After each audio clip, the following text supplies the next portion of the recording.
السلام علیکم ورحمۃ اللہ وبرکاتہ۔ امید ہے کہ میرے تمام احباب خیر و عافیت سے ہوں گے۔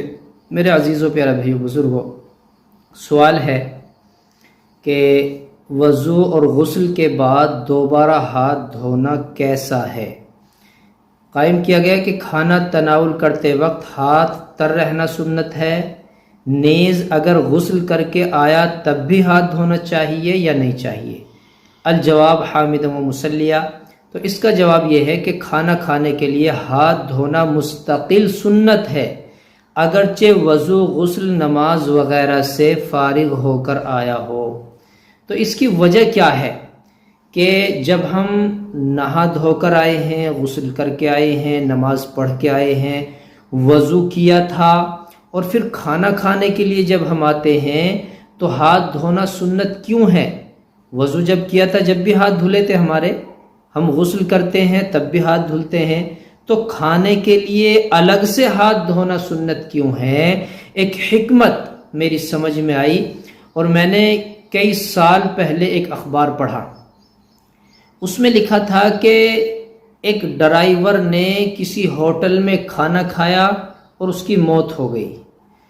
ڈاکٹر آئے، ڈاکٹروں نے چیک کیا کہ کھانے میں زہر ہے، لیکن جب کھانا چیک کیا جاتا ہے تو کھانے میں زہر نہیں آتا۔ ہوٹل میں اور بھی لوگ کھانا کھا رہے ہیں، آخر وہ انسان مرا کیوں؟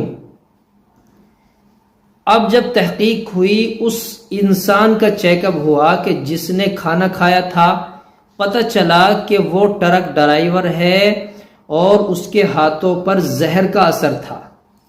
جو اس کے ساتھ میں کنڈکٹر تھا، اس نے بتلایا کہ ہم نے راستے میں ایک جگہ ٹائر چینج کیا تھا، ٹائر کی ہوا نکل گئی تو ہم نے وہ ٹائر اتارا، اس کے بعد دوسرا ٹائر ہم نے چڑھایا۔ ڈاکٹروں نے بتایا کہ سانپ کا زہر ہے۔ پتہ چلا کہ اس کے ٹائر سے سانپ کچلا گیا اور اس نے وہ ٹائر اتارا، بدل دیا۔ جب کھانے کے لیے بیٹھا تو اس نے ہاتھ نہیں دھویا۔ کاش اس کے یاد آتا کہ کھانا کھانے کے لیے ہاتھ دھو کر بیٹھنا سنت ہے، تو شاید زہر کی وجہ سے اس کی موت نہ آتی۔ ہم ابھی کھانا کھانے کے لیے بیٹھنا چاہتے ہیں، باہر سے آئے، ہاتھ نہیں دھوئے، ہم نے ہمارا ہاتھ دروازے کی کنڈی پر لگا یا کسی بستر پہ لگا یا کسی اور جگہ ہمارا ہاتھ ٹچ ہوا، ہو سکتا ہے وہاں کوئی زہریلی چیز آئی ہو اور ہمارا ہاتھ اس زہر پر اثردار ہو چکا ہو۔ تو اس لیے اللہ کے نبی نے فرمایا کہ کھانے کے لیے